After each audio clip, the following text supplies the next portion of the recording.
Hi parent, this is Teacher Fikri, and today I'm going to show you on how you can guide your kids to do this activity, performing handstand for 10 seconds.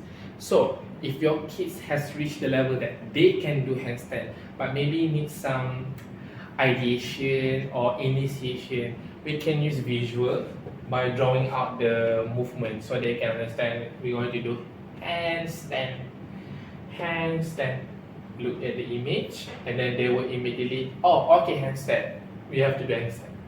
So using visual, or you can do like drawing out and then maybe add some steps that you can add, like for example add a little bit more of the bend knees part, bend knees, bend knees part, so they can know, oh, I have to do this first, and then followed by this step 2. So that's all from me. Thank you.